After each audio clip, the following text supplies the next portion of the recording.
You're listening to an Airwave Media Podcast.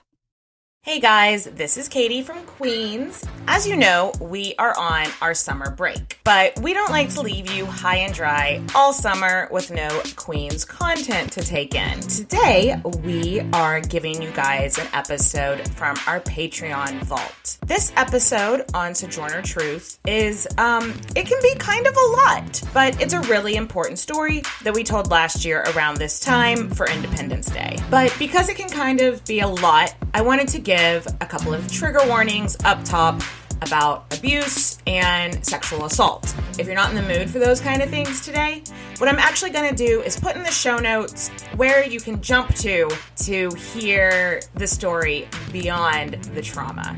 That being said, I hope you enjoy this classic Patreon episode about this amazing woman. And if this is your first time listening to Queen's podcast, warning, we curse like sailors. All right? Cheers, bitches. 'Cause being a woman is horrible.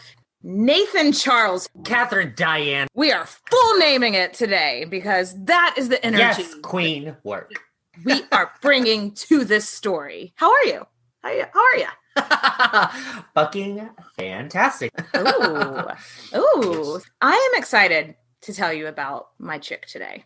I didn't realize how little I knew about Sojourner Truth, which is who you're going to be talking about today. Like, I didn't know nothing about her. I knew the name. It's not one that you forget. And I knew that she was an abolitionist and an activist, but there is so much that I didn't know about her story. It is, oh my God, it is just amazing what people can overcome and rise above. I want to just go ahead and dive in. Disclaimer, the first half of this story is a super bummer. So let's just go ahead and put that out there. We're dealing with slavery. Everybody. We're dealing with slavery. Everybody take your... abuse. Yeah. So take your Xanax. Take your Xanaxes. Yeah. Just go ahead. Jinx. Just go ahead and try to take your Xanax. First and a bottle of part wine. is a bummer, but it gets better. Let's dive in. So Sojourner Truth was was born into slavery in the late 1700s. We're thinking her birth year is probably like 1797 or something. So She was born in New York, which I actually that was like the first thing that I had to like sit and go, what? Because I guess, like when we're taught about slavery in school and stuff, we're taught about it in the context of the Civil War, which is South versus North, North against slavery, South for slavery.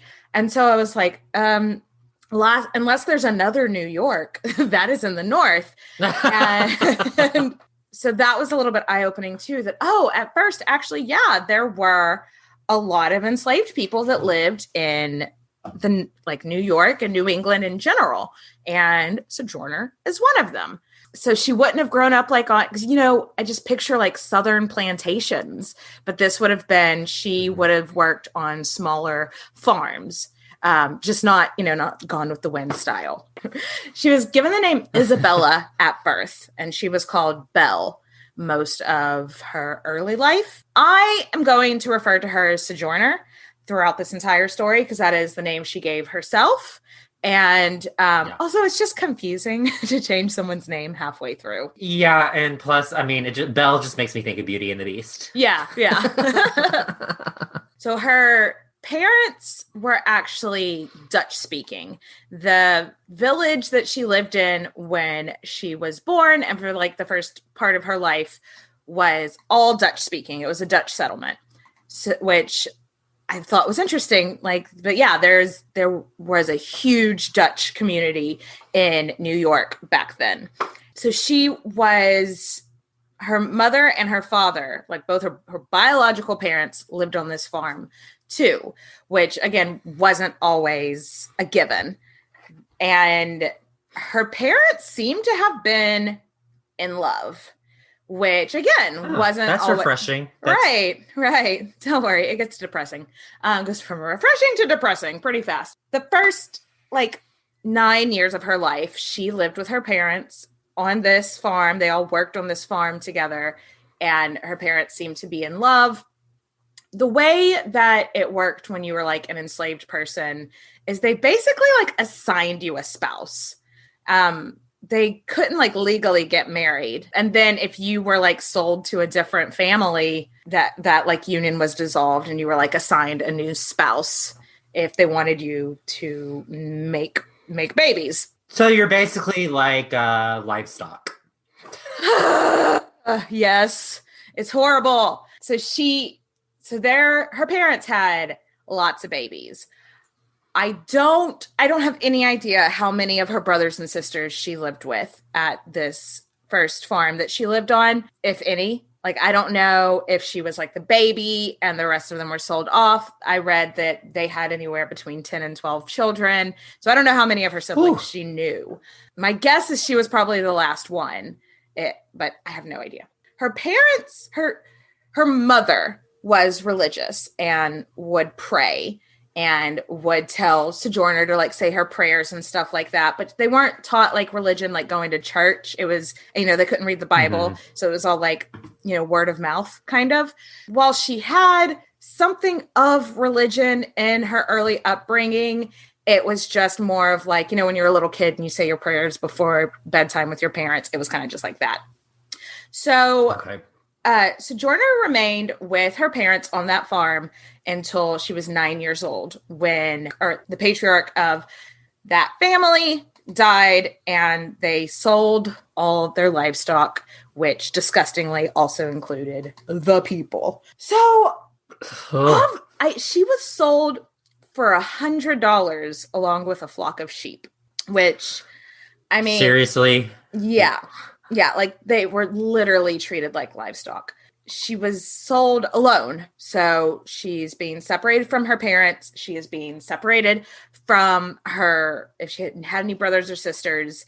That just sounds like the scariest experience in the world. You're 9, you're a baby, and you're going to this new place with no constant, no familiarity, like nothing, everything is changing. It wasn't super far from where her parents got sold off to. I think like 10 miles or something. But back then, when you're a little kid, 10 miles may as well have been a different universe, It's not like she can, right? It's not like she can call them up and talk to them. And it's not like she can write them letters. She can't read, She is sold to the family of this dude named John Neely. And from the way she described her time with John Neely's family, it makes me believe that like maybe that first farm she was at, she didn't experience any physical abuse because, hold on to your butts, this part sucks. She got the shit beat out of her constantly while living with the Neely family. And it was a surprise to her. It all started with, she didn't speak English. And the Neelys didn't speak Dutch. And so they, instead of like trying to communicate with her, they would be like, do the dishes or whatever. And then when she didn't immediately start doing the dishes because she doesn't know what you're saying, they would beat the shit out of her. And wow, what the fuck is wrong with these people? It's not a method of language learning that I've tried. Duolingo has very little violence associated with language learning. We don't suggest it. She did pick up English pretty quick, but they still just found other reasons to abuse her. She was there for 2 years, so from like ages 9 to 11, and she sustained injuries with the Neely family that left her physically scarred for the rest of her life. Mentally as well. And she's like 9, 10, 11. Oh my God. Yeah. Can you imagine that level of anxiety?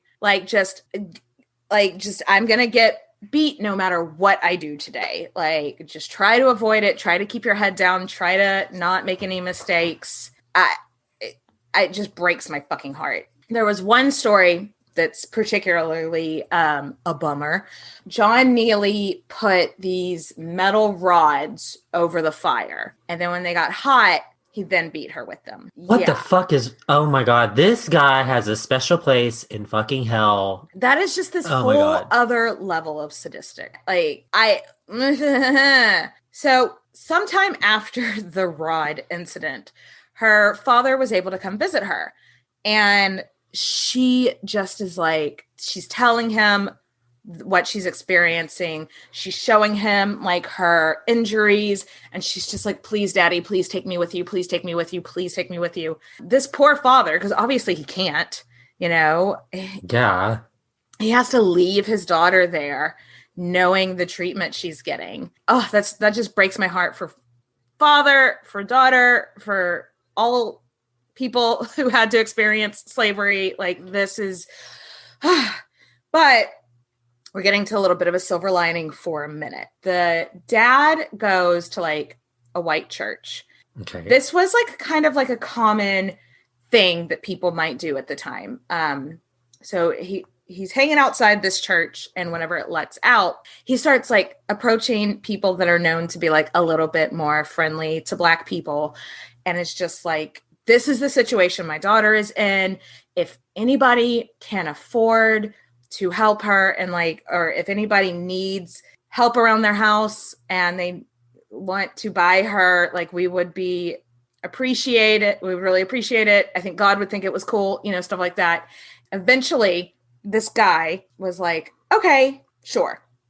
His name was Martinez Shriver. He had never owned a slave before in his life. He didn't have a farm. He owned a tavern. And he was like, yeah, I guess I could use help around the tavern. And he bought her for about $2 more than the Neelys had bought her for. So, I mean, she's still an enslaved person, but for the next 18 months of her life, it doesn't seem like she suffers any abuse.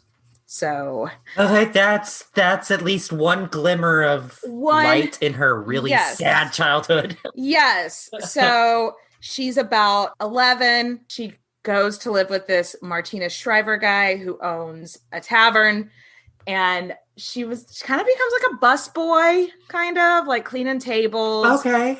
Martinez Shriver gave her a heads up, like, look, you're going to be around some drunk dudes, so you're going to hear some language. So she learns to curse in English and Dutch, which yes, we love it, cursing. Queen's Podcast. Exactly. She, you know, the rowdy drunken sailors taught her the songs that they, like, I don't know, fucking sang on their boats or whatever.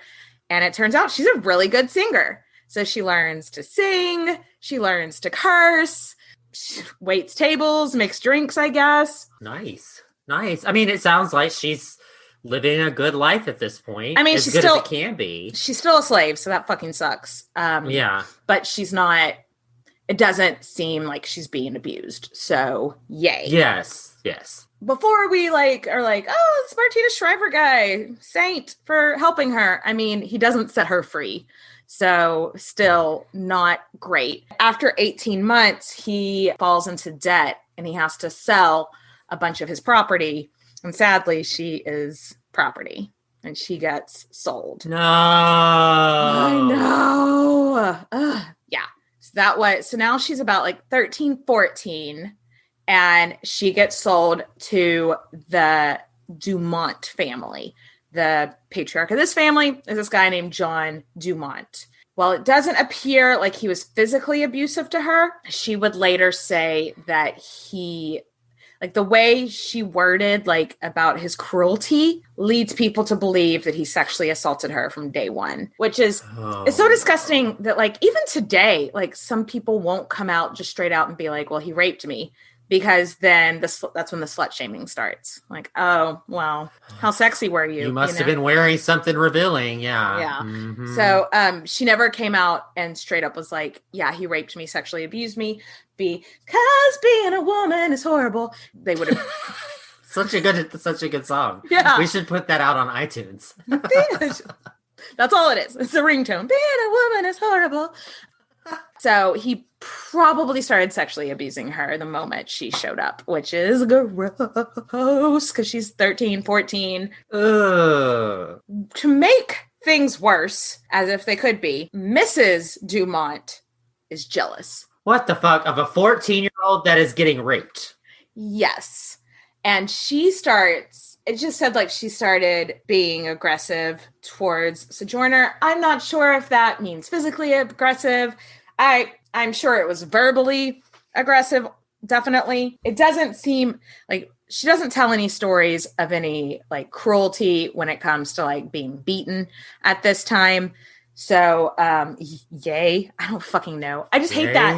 I know. I just hate that. Cause like even as a white woman in the 1800s, you don't got any fucking rights. Your husband could beat the shit out of you and there was nothing you could do. So like, there's this chance for like this female camaraderie there and just be like, oh, I know, isn't he the worst? But instead she's like jealous and mean to this child that your husband is abusing and you're just making it worse. Like, fuck the Dumonts is what I'm getting at. Yes. They sound like awful, terrible, garbage people. I do not care for the Dumonts. Yes. Garbage people. Unfortunately, she was with them for 15 years. Gross. I know. Dumont used this way of manipulating the workers, his enslaved people, to be like, oh, if you finish all your work by 2, you can have the rest of the afternoon to yourself. You can go visit somebody, like whatever you want. And so then they would hustle, finish all their work super fast. Then he'd be like, oh, I didn't say 2. I said 1. It's 1:30. So sorry. Oh my God, what a dick. I just don't see the point in that either. Like, if you're not going to give them the time off, why? What, just to make them work faster? I don't fucking get it. So that was his personality. So a little bit of silver lining that then turns into another super bummer. Sojourner falls in... The first act of this play is depressing. Sojourner falls in love with a man named Robert. Robert lived at a neighboring farm. So they had different, like they were enslaved by different quote unquote owners. I don't like using that phrase owner, but I don't know what the terminology is. If there's like a less controversial, a more woke way to, I don't know. I don't like it, but that's, that was the legal term. Robert sounds like a really nice guy. Like he would bring her flowers and they would go for walks and he would tell her she was beautiful and they planned to get married. And she, like during her courtship with Robert, she did have a baby girl. It's assumed that was Robert's baby, but the parentage of any children, she had 5 children in her life and the parentage of them are speculation. Because, she was being raped by Dumont also. So we don't know. So it could be, some of them could be his kids. Yeah. If not all of them. We just don't know. Robert's slave master dude, he finds out that Robert has fathered a child, supposedly. And the way that it worked back then is whoever owned the woman owned the child. Basically, Dumont just got more livestock. Gross, but that's how it was viewed at the time. Like he just got more property. And so Robert's owner dude was like, no, if you're going to be making babies, you're going to be making babies on my farm. He finds out Robert is over there visiting Sojourner and he goes over there, pulls Robert out into the field and just beats the shit out of him. Like almost killed him. God, I know. White people are evil. I know. I don't like this story or this part of the story. It's just, and Sojourner, can you imagine? Like if the person you love, the person that says they love you, possibly you're the father of your child, you can't do anything to stop it. Like this, he's getting the shit beat out of him. And if you run out there to try to stop him, it's just going to happen to you also. So that's not helping anybody. And so she just stood there powerless until Dumont did come out and was like, hey, you can't kill this man on my property. Please leave now. And they never saw each other again. And oh my God. So it was about this time that Sojourner was like, okay, white people are evil. All white people. I mean, can you blame her? Nope. I absolutely cannot blame her one bit because she hasn't been shown otherwise. I mean, I guess her time with that Shriver guy was a little bit of a reprieve, but he still sold her, Mm. She's just like, I hate all white people. White people are inherently evil. She does kind of find God at this time. Because later in life, she'd be very, very, very religious. And it was about this time that she actually started to like investigate more about like, who was this Jesus dude? What is this all about? Which, you know, again, not surprising. People need something to give them. So a lot of people turn to religion. After that, Dumonts like assign her a husband. And it's this dude named Thomas. I don't know a whole lot about Thomas. Thomas is not in the story for very long. But she then goes on to have 5 children in total. She has a baby named James who dies in infancy. And then she has 3 more kids, supposedly all by Thomas, but we don't know. Peter, Elizabeth, and Sophia. And they are born like bam, bam, bam. Right, one right after the other. So shift. And let's talk about legislation. Because in the New York state legislation, there's this really fun law coming up that's going to abolish slavery in 1827. Oh, cool. Well, yeah. That's awesome.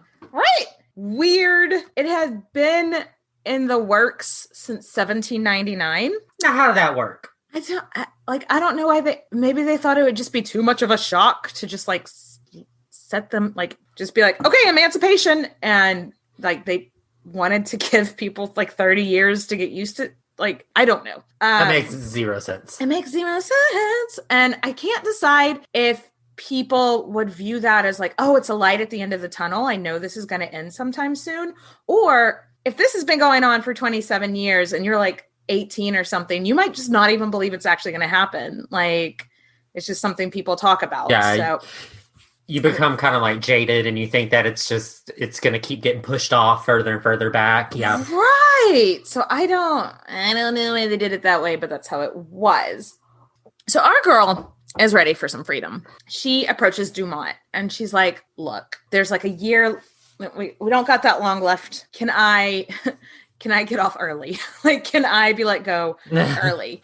Dumont did what he did and was like, yeah, so over this next year, if you just hustle, if you just work your absolute hardest, I'll let you go a year early. And Sojourner is like, yes, sir. And she just gets to work and she busts her ass. She's pregnant most of this time too. And, oh my God. And she's just like busting her ass, working as hard as she can. New law, the Emancipation Law was going to go into effect July 4th, 1827. So on July 4th, 1826, she goes to Dumont and she's like, busted my ass, did all my work, never missed a deadline. Can I go? He was like, actually, if you remember, a few months ago, you injured your hand. And I think if you hadn't had that injury, you would have gotten a lot more work done. So no, you didn't work as hard as you could. Are we really surprised? This guy is such an asshole. I'm not surprised at all. I don't know if Sojourner like actually believed him because I'm not pegging her as a gullible person, you know? Yeah, right? Especially since he's the one that's been doing this whole, ooh, I'll let you out early if you work super hard, and then he never does. So I'm sure and like a part of her expected it, but also like, what are her choices here? You know, it's not like no choices here. Yeah, like, so fucking sucks. How mad? On a scale of 1 to 10, how mad do you think she was? Probably like a 10. I would be. I mean, this is your fucking freedom on the line. She's pissed. I would put her at like a 45 on a scale of 1 to 10. She's like 45. She is just like, all right, you want to see hard work? And over the next month, she like doesn't sleep. She busts her ass. I read that she spun 100 pounds of wool in that month. I don't have a frame of reference for how much you're supposed to spend in a month. You know, I don't know the way it was worded, I have to assume that's a lot. So one day she wakes up and she's like, all right, I have more than made up for like whatever, like slowness, however slow I may have gone when my hand was hurt. And so like right before sunrises one morning, she takes her youngest daughter, who's like an infant, Sophie, and she gets Sophie and she just walks the fuck off the farm. Like the sun is rising. Yes, queen. I just imagine that if this was a play, this would be the end of Act 1 with her just walking into the rising sun. And I'm just imagining like how pretty that would be like in a movie or something like that of her just being like, I'm fucking done with this, baby on the hip. Walks the fuck off.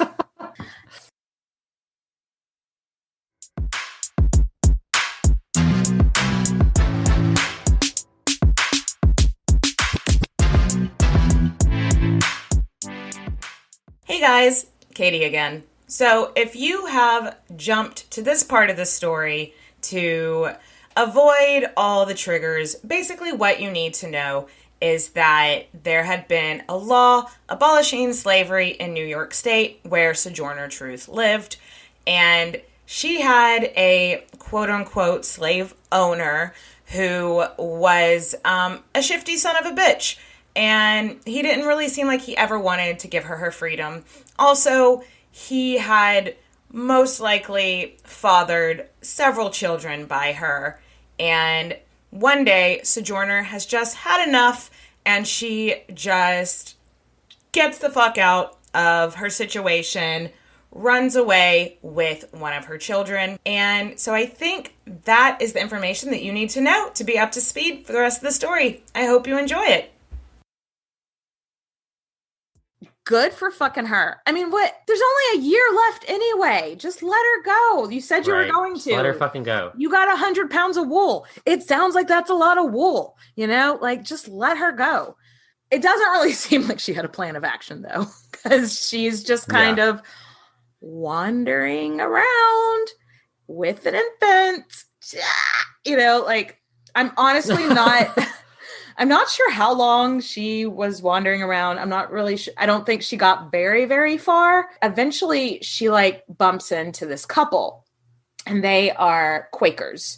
And Quakers, like the religion of being a Quaker was very anti-slavery, which honestly, I don't know how anybody could claim to be a Christian and not be anti-slavery. Because do you remember like the story of like Moses and the enslaved Jewish people and the Pharaoh and all that? Yeah, that whole thing. The Pharaoh is not the good guy in that story, you know? Like, yeah, right. I don't understand how they're just like, yeah, let's talk about Passover each year, but like, whoa, don't look at it. Like, what the fuck are you talking about, y'all? Anyway, I digress. So yeah, she meets this Quaker couple. Their names are Maria and Isaac. She is not ready to trust these people, but she's got a baby. She's got nowhere to sleep.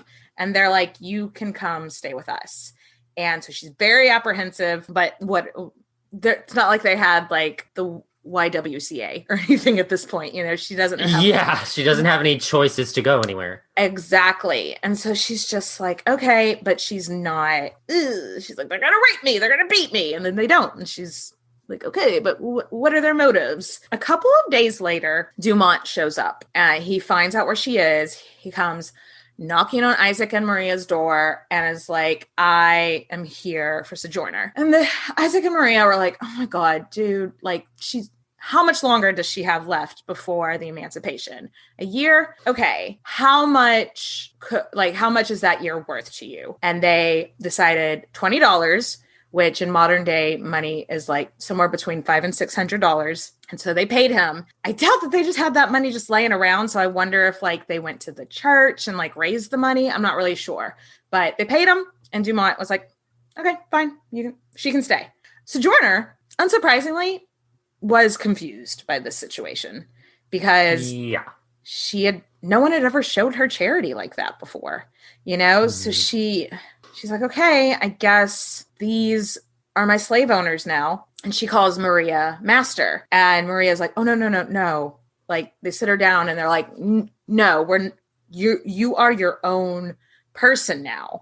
Like you can stay. And if you stay, you know, you can help around the house because you're living here, but you can leave whenever you want.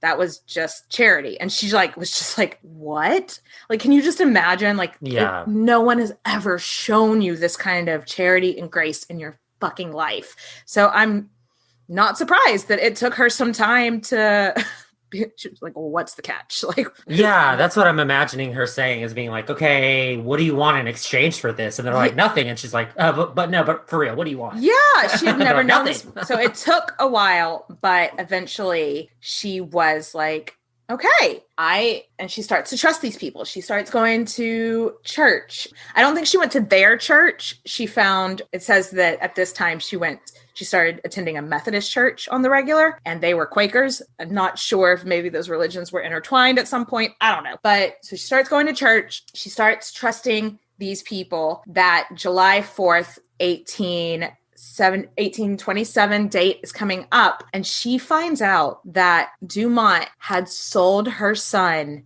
to a farm in Alabama. Ooh, shit, that's far away too. And Alabama, holy fuck, is a slave state still. There was a clause in the law, the Emancipation Law, that so it's not like whenever July 4th, 1827 came, bam, everybody was free. All minors had to stay with their slave owner, which I think was written in to kind of be like, well, in case their parents are dead, we don't just need to like throw these kids off out on the street.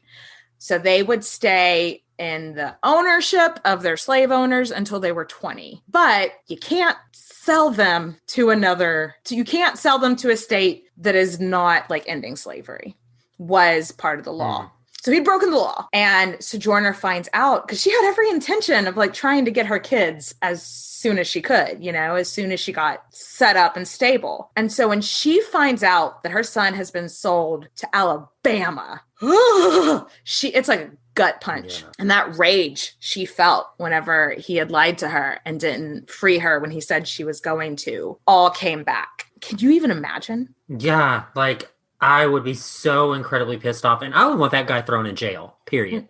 So she is like, what can I even do? And she decides she's going to take legal action. Like somebody tells her like, no, that's against the law. Like you could take him to court. And she's like, okay, what does that mean? What does that entail? Like she doesn't know anything about this kind of stuff. She's been living on farms her whole life. She doesn't know anything about the legal system. She never had rights. Right. Yeah, she's never had rights.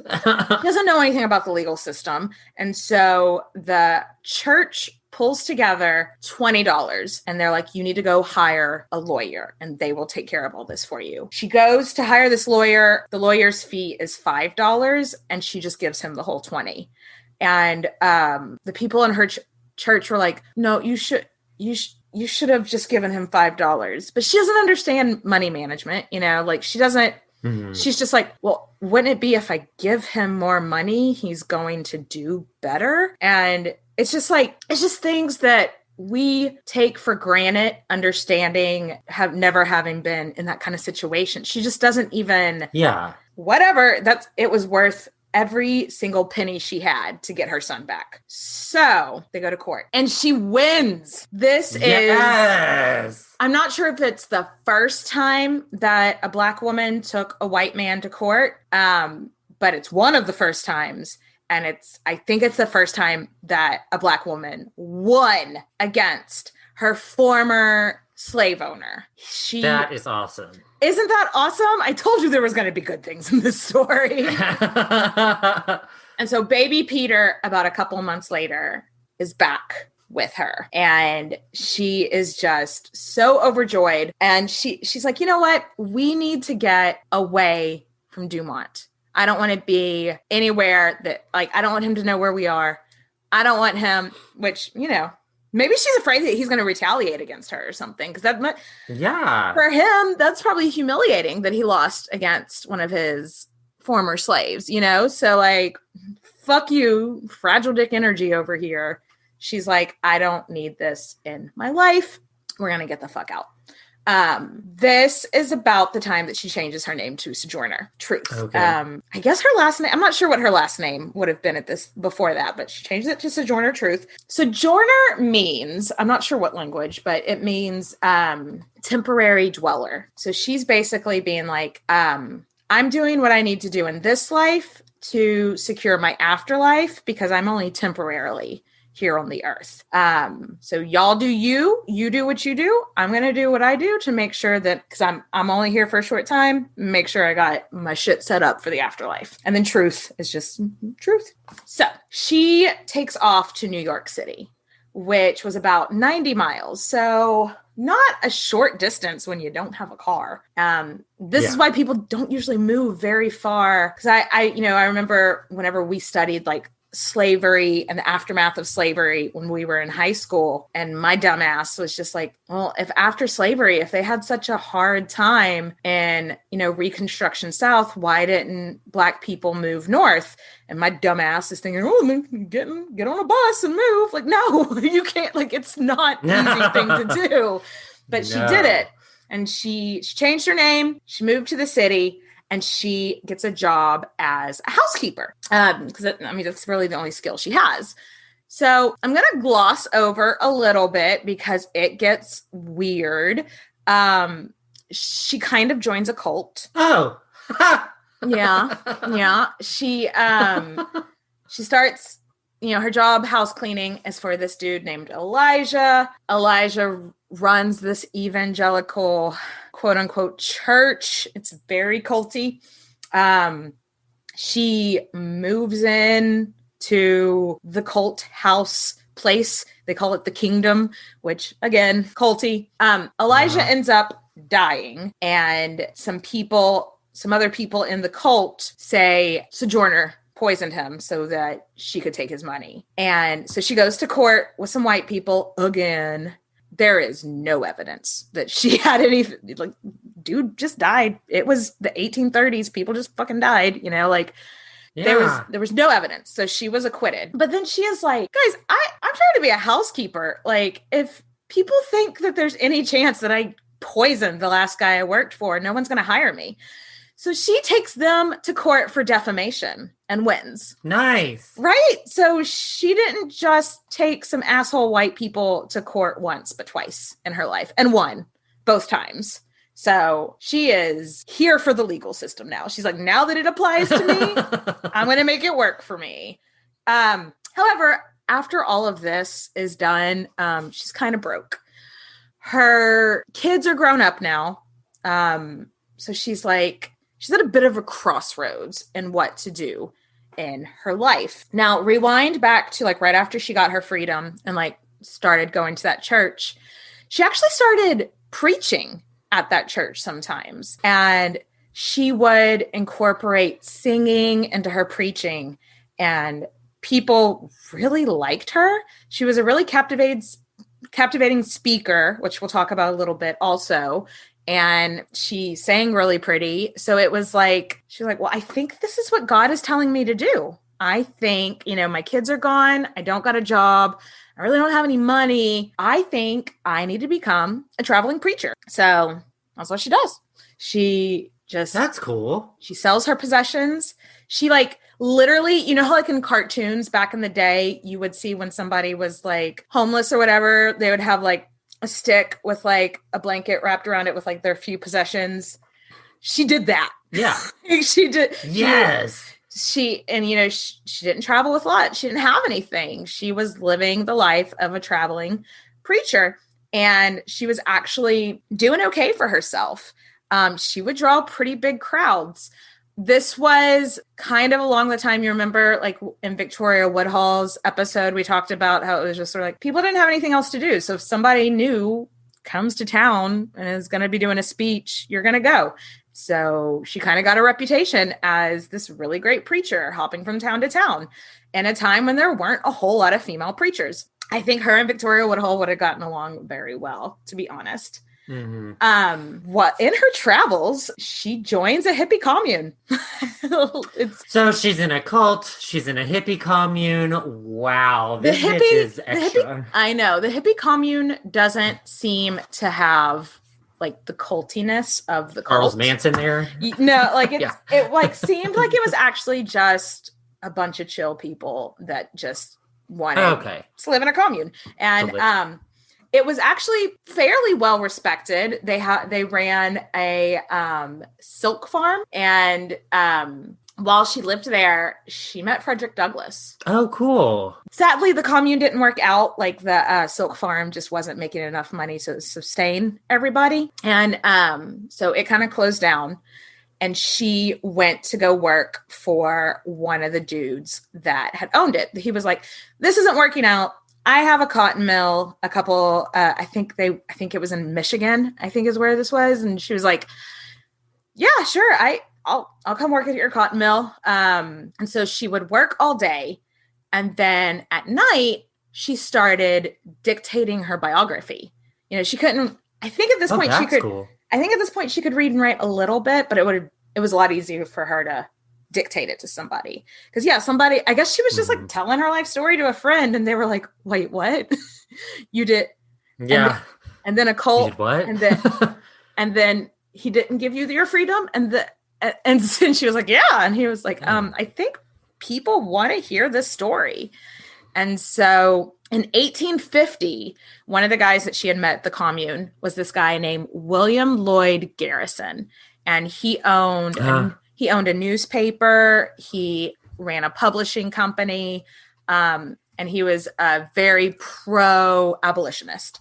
And so, yay, some white people that don't suck in this story. And so she sends him her finished memoir. And she was like, do you think you could publish this for me? And he reads it and he was like, fuck yes. People are going to eat this shit up. This is right before the Civil War. You know, the stories about trying to open the eyes of people who were on the fence about emancipation was a big hot topic. So these kind of stories were like flying off the shelves. So they titled it Narrative of Sojourner Truth, the Story of a Northern Slave. And she made enough money off that to buy her own damn house. Yes. That's so awesome. You don't hear about that, like Black women in that time being able to afford a home. I don't think it was very common. Yeah. I think most of the people, once they ended slavery, they a lot of times just ended up doing like the same kind of work, like housework or field work. But no, she is now a best-selling author. And I don't think she was living in a mansion or anything, but she owned her own home. That is so it makes me so happy. Like, cause it's not something that a lot of people this time made it to.